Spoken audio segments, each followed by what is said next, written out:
Hello, everybody. Daniel Johnson from the Dutch office. It's King's Day here, so I got my orange on, welcoming all of you to this reaction video. Sean's looking for his. He doesn't have it. He's in the Roswell office. Say hello to the folks, Sean, or he usually gives a wave or a salute. Good to have you as always, buddy. Well, we've got a couple of Reese's. What is that? He's got his snacks. He brought snacks. This is a product placement. We are not being sponsored by Reese's. Put that away, Sean. So we've got a couple of newbies on the reaction video. This is crazy new territory for these individuals. They are giving their raw reaction, and we will find out what they have to say. Sean's fixing his camera at the time, but let's let them introduce themselves. We'll start with you, Heidi. Hi, thank you very much for having me. My name is Heide Werthamer. I'm COO of Edge Communications. We're an MSP for the hotel industry, doing all things IT. Okay. Glad to have you.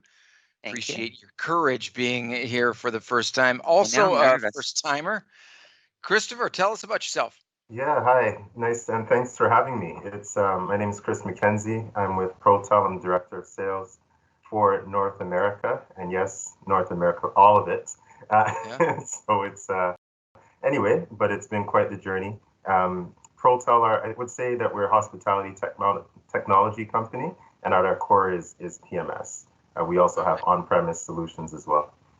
Right on. Glad to have you. We've got kind of almost all of North America covered. We got all the way from Vancouver down to Miami, just crisscross across the entire continent. That's really appreciate you guys doing that for us, good geographically. All right, so the way this works, Sean's going to share. We lost Sean's camera. He's having some technical difficulties. That won't stop us. We are forging forward, and Sean's going to share his screen, and this is the question I've got for you. So I don't know if you heard about this. This was all coming the last few months. Everybody's talking about it. This is very near and dear to Venza's world with regards to data privacy, data mapping, and all that kind of thing. And well, it's something that most of us are thinking about these days.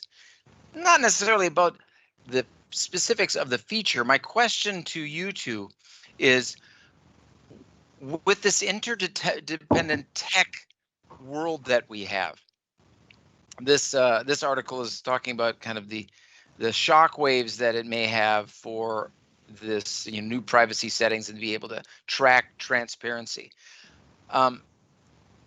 The interconnected tech world that we have are we going to see more of this with industry, meaning the potential disruption to a business model by a tech partner changing a policy around something, whether something like privacy or security, a new policy? Is this are we going to see more of this or less of this?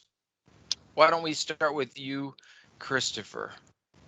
Yeah, you wanted a raw reaction, right? Yeah, that's why we're here. Raw reaction to about this topic, this specifically, or just in general about one tech partner making a change that can be shock waves of difference for their partners.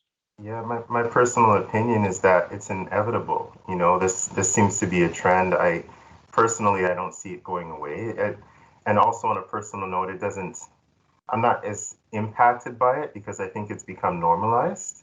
And to be completely honest, I don't know that I fully understand it, because from what I can see over the past decade and counting, we've just continued to evolve as a society that has become more transparent, willingly or unwillingly, we started with Facebook, and then it evolved, and now I'm just wrapping my head around Instagram. And I'm like, well, it's public. Is that okay?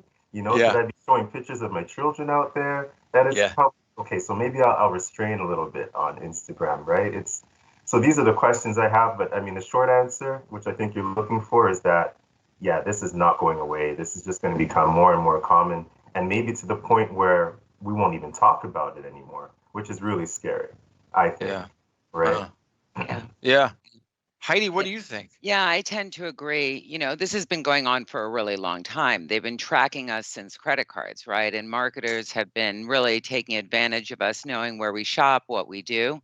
So I don't think that this is really new. I just think that because we've become so much more technology dependent, of course, now everything, our personal lives, our children are really being tracked. And that's where this does get scary. And I do think that this is, real, but I do think, unfortunately, it's going to become bigger and bigger as we move through here.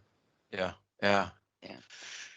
Yeah, everybody's watching. It's always being Yeah. watched and tracked. And with this new feature, the promise is that you can stop it. You can Yeah. halt these different apps from being able to, Google Maps being able to track where you're going and what you're doing. And then, will it impact the the Facebooks, etc.? Will they start charging people? And will people pay? I want to use Right. Facebook, but I Right. don't want them to have access to my information, or I don't want to be tracked. I don't want to be watched. Will people pay? I don't know. I don't know, It's because I think it's a trust factor too, yeah. right? Right. Do you really believe that it can be turned off? Do you really believe that people aren't watching from behind? You know what I Yeah. mean? It's like, even, now, whenever I get a call and it's a really valid call from a credit card company saying you've had a security breach, we need to Yeah. confirm the last 4 numbers of your social security. Do you really believe that person on the Yeah. other line? No. Right. We're either phishing, we're vishing, we're always doing something. Yeah. Someone is always doing something to us. So the lack of trust is there. Yeah. That's Yeah. the biggest issue. Yeah, So I'm I not totally sure if agree. I would pay for something I don't believe is happening. Yeah. And I think once trust is lost, it casts a long shadow. That history can, into the future. Before the pandemic, the big show here in Europe is ITB in Berlin, and we go to Berlin, and it always shocks me how reluctant Berliners are about sharing their information, even credit cards, or Oh, sure. almost everything is purchased by cash, and Right. it's after decades of being the center of the Cold War and Stasi agents watching and people just want their privacy. They don't want anyone to know where they're going. And to me, it seems like there's a general paranoia about this. And are we giving up and saying, yeah, there's no way we can stop it? I don't know. I think this is an evolving topic, though. Yeah, I Thank totally you. agree. Thank you both for being here. Yes. Absolutely. Yeah, great fun chatting with you, and thanks to everyone out there listening and watching for this reaction video. Sean, any passing words of wisdom? Well, I think when we realize we're all the commodity, we're the information, we're the commodity, and we're plugging into their systems. And the only reason they're there is because we're here and our information is valuable. And Heidi, you brought up a great point. I don't believe for a second that information that they say they're not sharing, they're collecting it somewhere. They have to. Using it somewhere, yeah. I agree. Yeah, I agree. safest way is just to disengage, I think. If you're on Facebook but you're looking for the privacy clause, then it's a total contradiction from my point of view. You've already lost it. That's right. Defeats the whole purpose. Yeah. Right? Again. Yeah. What do they say? If it's for free, then you are the you are the product. Right. If you're getting it for free, then you truly are the product. Yeah. That's exactly right. Thank you both. All right. Love Thank hearing you very much for having us. reactions. Yeah. You bet. We'll see you right. next time at the See next you Raw later. Reaction.